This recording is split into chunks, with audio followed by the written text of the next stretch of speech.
So what did our 70th anniversary year bring us? We accomplished a lot in that time, and we've accomplished a lot in the 70 years. Not only have we grown exponentially in the 15 years I've been with the organization, from where we started back in 1954.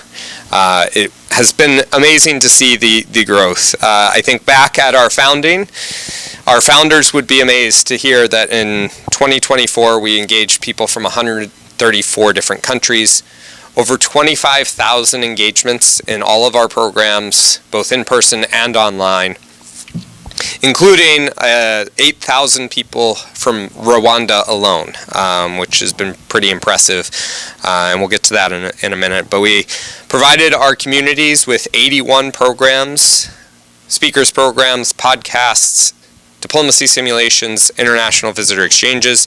We worked with 31 community partners, and we had 239 international visitors in the state, meeting with people and building bridges from all over the world.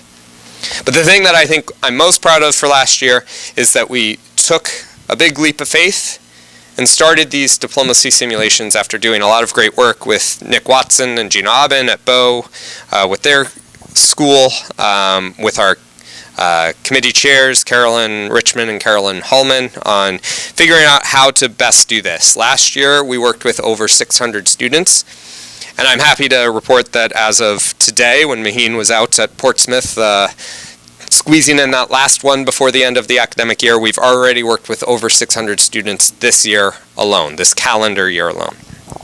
So we've had a long and an amazing history.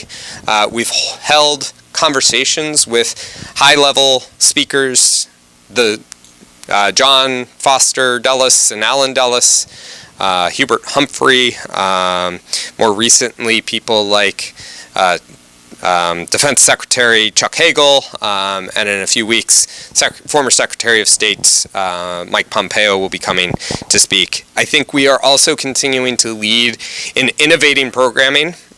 We have done a lot to really try and enhance our online experience, and Peter, I hope we've figured out the volume on these microphones to a satisfactory point.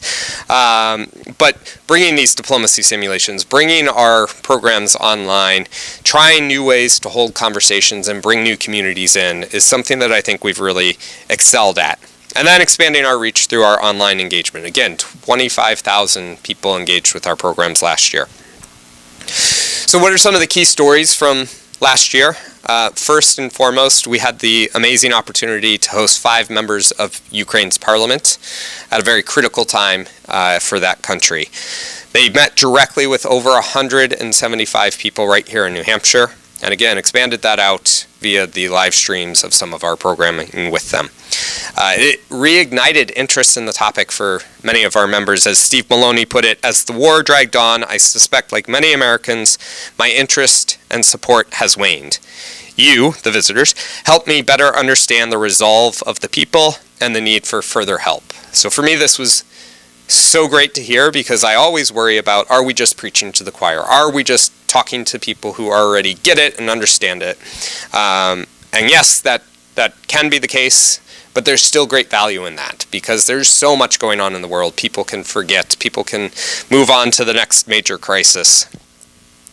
The other thing, again, launching these diplomacy simulations, having so many of these students have their first international experience where they actually see themselves as a diplomat, as someone who's engaged in the world, as someone who can care about this. I know Nick's students certainly experienced this, and one of them had mentioned that when we did the Suez Canal crisis of 1956, that they never thought that they cared about history, and having this experience showed them that they could have an interest, that they could really dive into it and get excited about it. Kim Rawson, who's a 6th through 9th grade teacher at the Waterville Valley School, after doing a simulation with her class, said, "My students love today. I cannot thank you enough for working with us, and thank you both for the work of WACNH and for facilitating real-world learning." So we are impacting these students. We are giving them new experiences that they might not have otherwise. And then finally, the other great thing, amazing thing that we did is partnering with the Lantos Foundation, the Fukori Foundation, and the Foley Foundation, bringing Paul Rusesabagina of Hotel Rwanda fame to New Hampshire to talk about illegally detained people, political prisoners, and things of that nature. That's where we got our 5,000 engagements from Rwanda. We worked diligently to host this conversation. We had many impediments, including lots of online trolls paid by the Rwandan government trying to stop us and other organizations from having this kind of conversation. But 2 hours in, people were still glued to their seats, and we had a great conversation, a great opportunity to bring this important insight to our community. And this really highlights the convening power of the World Affairs Council of New Hampshire. So looking into the future, at a time when the world seems more broken than ever, that things are changing at an exponentially more rapid pace, and the United States is redefining its engagement with the world, now is the critical time to engage with our programming. We know that having insightful, expert-led conversations, that we work with these students, and that we always engage positively and benefit from these international exchanges. So we know that these are the things that are going to change the world, but we also know that many people would just rather bury their heads and ignore the world. Unfortunately, that does not make the world go away. Your support is vital to making all of this work. We may look like a slick and well-funded organization, but we are a gritty and tenacious team that provides value well above our budget. 70% of our revenue comes from the community. If we want to continue to grow the quality of our programs, the number of people who can engage, we need to bring in more supporters into the fold. This is especially true for the diplomacy simulations, as we're carving out time for Maheen and myself to get out and get in front of these schools, but having someone who could focus on that full time would really grow that program in a great way and help us reach our goal of giving all New Hampshire high school students the opportunity to engage with the world. So I want to finish with a quick quote that we just received as a part of our New Hampshire Gives campaign. Thank you to everyone who supported that. We really appreciate it. But this comes from Abdiazi Hassan Bashir from Mogadishu, Somalia. Responding to one of my many emails I sent to you all. He says, "Thank you very much for your thoughtful message and for the important work that the World Affairs Council of New Hampshire does to promote global understanding and engagement. As someone with academic backgrounds in economics and political science, as well as Islamic banking and finance, and a strong personal interest in international relations, I greatly value the Council's mission. Although I am currently unable to contribute financially, I'm truly inspired by your programs, particularly those that focus on diplomacy, education, and global exchange. I hope to become actively involved in your initiatives in the future and would be honored to explore any opportunities to collaborate or participate, even from abroad. Wishing you continued success in New Hampshire. Thank you once again for the meaningful impact you are bringing." How Mr. Bashir found out about us, I don't know. He's not one of our visitors who came through the visitor program, but that is the power of the World Affairs Council. I know when we hosted the director of the U.S. Trade and Development Agency last year, we had people from 6 different countries register for online engagement. We had people who were from Africa, from Europe, from Asia.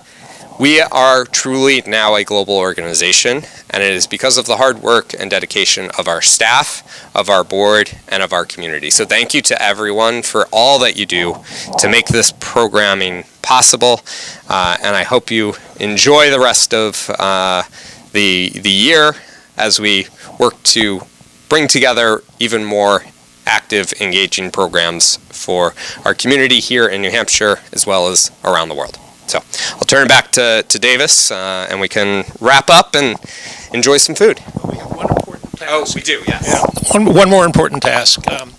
One of the things that I think we haven't talked about enough tonight is the tremendous benefit that we here get and that people coming to visit us get from the International Visitors Program. I find it a tremendously satisfying program, and I think it's one that has a lot of really significant benefits. We had, my wife and I entertained two gentlemen, one from Tunisia and one from Iraq, who had never had Uncle Ben's wild herb rice and liked it so much that I gave them my whole supply to take home. There were other things that we talked about as well. We also took a delegation from Papua New Guinea to the State House, and at lunch, one of them had peppercorn salad dressing, which he'd never had before, and he took several packets surreptitiously back home as well. So the cultural exchange, I think, is tremendously beneficial and tremendously robust.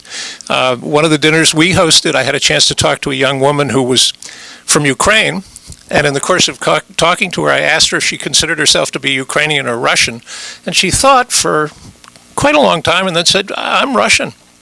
And that was an interesting, and we carried on from there. There was an interesting insight. But every one of those encounters that I've had has done something to change my life in some minor way.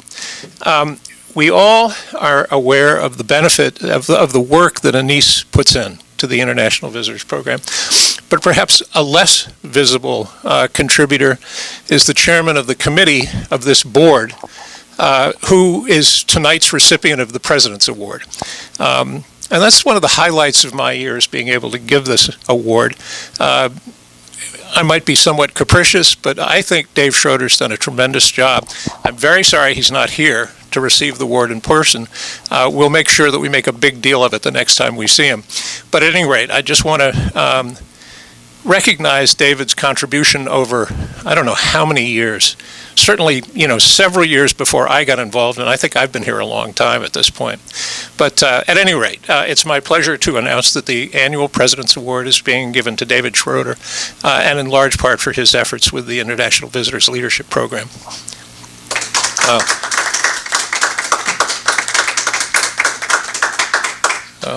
And now, unless there is any other item of business that anybody wants to bring up, I think it's time to call the annual meeting to a close.